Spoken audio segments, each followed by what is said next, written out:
Pernah dengar nggak sih cerita soal perampok bank yang agak unik caranya? Tahun 1995 itu, MacArthur Wheeler namanya. Oh, yang pakai jus lemon di muka itu kan?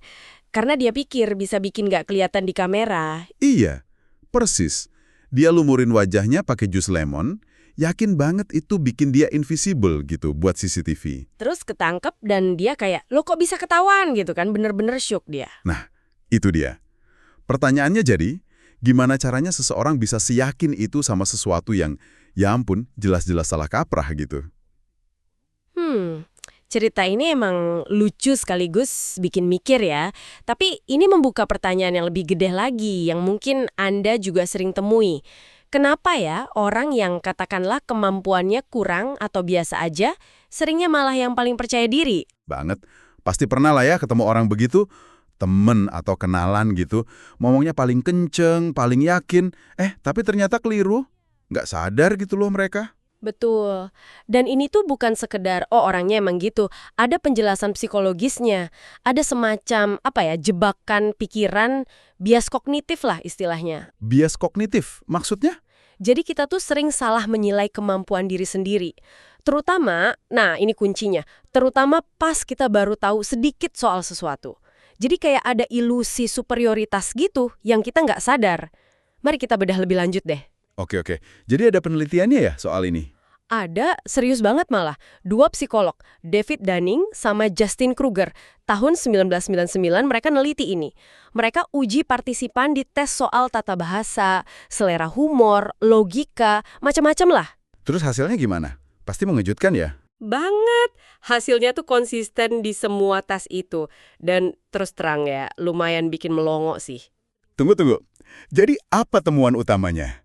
Jangan bilang kalau yang skornya jelek malah yang paling pede.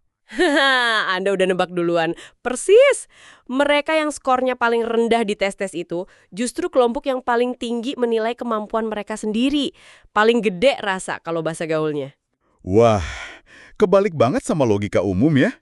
Terus yang skornya tinggi gimana? Nah, sebaliknya, yang skornya paling bagus malah cenderung merendah. Mereka kayak ragu sama kemampuannya sendiri, mikir, jangan-jangan yang lain lebih jago nih. Nah, ini dia kan. Berarti inti dari efek Dunning-Kruger itu, orang yang kompetensinya rendah malah melebih-lebihkan kemampuannya. Tepat. Makin sedikit tahu, makin merasa paling tahu. Kayak peribahasa tong kosong nyaring bunyinya itu loh, pas banget. Terus ada grafik yang suka dibaca itu kan ya? Yang naik terus turun drastis, baru naik lagi pelan-pelan. Iya, itu visualisasi yang bagus. Jadi kas pengetahuan masih minim banget, kepercayaan diri itu melesat tinggi. Itu namanya puncak kebodohan atau Mount Stupid. Mount Stupid, oke. Terus pas mulai belajar lebih banyak, mulai sadar nih, wah ternyata banyak banget ya yang gue nggak tahu. Nah, kepercayaan dirinya anjlok, masuk ke lembah keputusasaan atau Valley of Despair. Lembar keputusasaan, dalam juga ya namanya. Baru deh setelah terus belajar dan beneran jadi ahli, kepercayaan dirinya naik lagi. Tapi kali ini lebih realistis, udah sesuai sama kemampuannya. Oke. Pertanyaannya, kenapa bisa gitu sih? Kok bisa orang nggak sadar kalau dia nggak tahu? Kuncinya ada di namanya metakognisi. Metakognisi apa tuh? Gampangnya, kemampuan kita buat mikirin cara kita mikir. Kemampuan buat nilai pemahaman dan kemampuan diri sendiri secara akurat. Nah, orang yang nggak kompeten di suatu bidang, seringkali kemampuan metakognisinya di bidang itu juga kurang. Jadi alat ukur internal mereka buat nilai diri sendiri itu nggak akurat. Makanya mereka nggak sadar kalau penilaian mereka itu meleset jauh. Jadi karena ilmunya belum cukup, mereka bahkan nggak punya penggaris yang benar buat ngukur ketidaktahuannya sendiri. Kayak cuma lihat puncak gunung es dari jauh, terus ngerasa udah paham semua yang di bawah laut gitu ya. Analogi yang bagus, kayak gitu kira-kira. Belum cukup pengalaman atau pengetahuan buat bisa nilai diri secara akurat di area itu. Makanya contohnya banyak banget. Contohnya apa aja? Ada studi tuh, 42% insinyur di satu perusahaan merasa mereka termasuk 5% teratas. Kan nggak mungkin secara statistik. Terus 94 profesor merasa cara ngajarnya di atas rata-rata. 94%. Wah. Iya kan? Bahkan tim debat yang rankingnya 25% terbawah, mereka merasa menang hampir 60% pertandingan. Padahal faktanya mereka kalah 4 dari 5 kali main. Gila juga ya persepsinya. Terus katanya budaya juga ngaruh. Betul.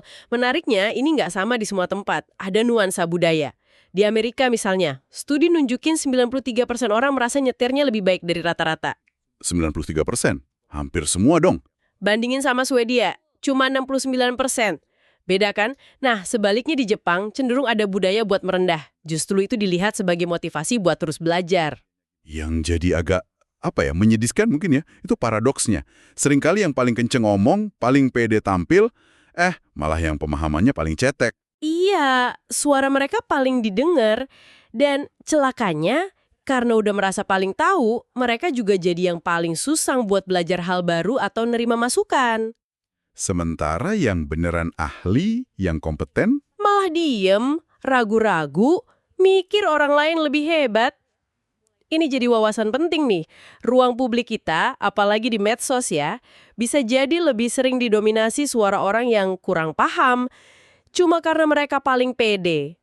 bahaya juga kalau kita nggak kritis. Makanya penting buat aktif cari dan dengerin suara ahli yang mungkin lebih tenang dan penuh pertimbangan. Tapi, tunggu dulu. Kenapa? Ada tapinya nih. Apakah rasa pede berlebih di awal itu selalu buruk? Ternyata nggak sepenuhnya juga. Loh, gimana maksudnya? Kepercayaan jari alwaria waluwap-luwap itu, meskipun dasarnya mungkin karena nggak tahu, kadang bisa jadi katalis. Semacam percikan api gitu loh. Bahan bakar buat kita berani, mulai sesuatu yang baru dan kelihatan susah banget. Oh, kasih contoh deh. Misalnya nih, Anda mau bikin konten video. Kalau dari awal udah tahu detailnya, serumit apa risetnya, nulis skrip, rekaman, ngeditnya berjam-jam, belum lagi mikirin algoritma. Wah, bisa jadi malah nggak jadi mulai kan? Iya juga sih. Udah jiper duluan ya? Nah, keberanian buta karena belum tahu susahnya itu justru yang kadang mendorong langkah pertama. Jadi overconfidence awal itu bisa jadi semacam energi aktivasi buat ngalahin rasa males atau takut mulai tantangan baru. Oke, menarik nih twistnya. Jadi setelah langkah pertama yang mungkin didorong keberanian buta tadi, pilihannya ada di kita ya. Mau tetap nyaman di puncak kebodohan itu, Merasa udah tahu segalanya. atau sadar kalau lautan pengetahuan itu luas banget. Dan terus belajar, mendaki lagi menuju keahlian yang sebenarnya. Tepat sekali. Jadi kalau Anda lagi merasa pede banget soal sesuatu, mungkin baiknya berhenti sejenak. Coba deh cari feedback yang jujur. Pertanyakan lagi keyakinan Anda. Gali lagi informasinya.